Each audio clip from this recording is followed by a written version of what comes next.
بسم اللہ الرحمن الرحیم۔ السلام علیکم۔ روزانہ واقعات سننے کے لیے اس چینل کو سبسکرائب کریں۔ رسول اکرم صلی اللہ علیہ وآلہ وسلم نے فرمایا، جو عورت جوان ہو جائے جب تک سر پر دوپٹہ نہیں ہے اس کی نماز نہیں ہوتی۔ اور آپ صلی اللہ علیہ وآلہ وسلم نے یہ بھی فرمایا، جو اپنے بالوں کو نہیں ڈھانپتی اس کی نماز بھی قبول نہیں ہوتی۔ رسول اللہ صلی اللہ علیہ وآلہ وسلم نے یہ بھی فرما دیا، اگر کوئی مسجد میں جاتی ہے عورت عطر اور خوشبو لگا کر جب تک یہ غسل نہیں کر لیتی، نماز اس کی بھی قبول نہیں ہوتی۔ اس لیے فرمایا کہ عورتوں کی جماعت تم میں سے کوئی مسجد میں جانا چاہے تو خوشبو لگا کر نہ جائے جب تک یہ غسل نہیں کر لیتی، نماز یا عبادت قابل قبول نہیں۔ حدیث کے الفاظ ہیں، 3 ایسے لوگ ہیں ان کی نماز قبول ہونا تو دور کی بات کانوں سے اوپر بھی نہیں جاتی۔ جو غلام مالک کی اجازت کے بغیر دوڑ گیا ہے وہ جا کر تہجد بھی پڑھے گا، کانوں سے اوپر نہیں جائے گی۔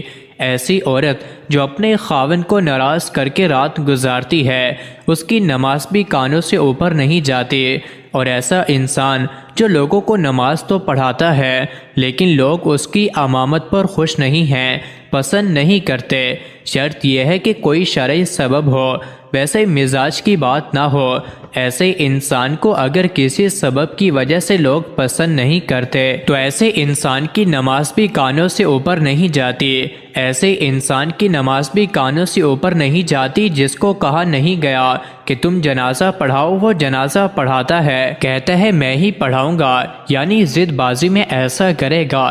لقمان حکیم بیان کرتے ہیں کہ ایک بیوہ خوش خصال مگر تنگ حال تھے، نہ اس کا جنگل میں کوئی کھیت تھا اور نہ گھر تھا، اس کے پاؤں میں کوئی تانبے کا بھی تار نہ تھا، بدن پر کوئی کپڑا بھی نہ تھا، نہ ہی وہ کسی دن پیٹ بھر کر کھانا کھاتی تھی۔ کہیں سے اس کو ایک مرغی ہاتھ لگی تھی، اس پر وہ گزارا کرتی تھی۔ روزانہ مرغی ایک انڈا دیتی تھی، اس کو بیچ کر وہ دانے لاتی، خود بھی کھاتی اور مرغی کو بھی کھلاتی۔ ایک دن اسے ترکیب سوجی کہ اگر وہ مرغی کو زیادہ دانے کھلا دے تو مرغی ایک کی بجائے 3 انڈے دینے لگے گی۔ پھر اس نے یوں کیا کہ خود صبح و شام کچھ نہ کھایا اور تمام دانے جمع کر کے مرغی کو کھلا دیے۔ مرغی کا معدہ اس کو برداشت نہ کر سکا اور تاپ نہ لا کر دفعتاً مرغی مر گئی۔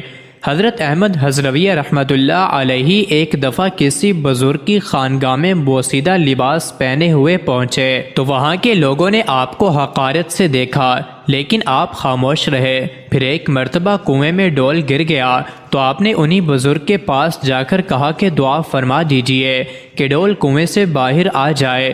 یہ سن کر وہ بزرگ حیرت زدہ رہ گئے، لیکن آپ نے فرمایا کہ اگر اجازت ہو تو میں خود دعا کر دوں۔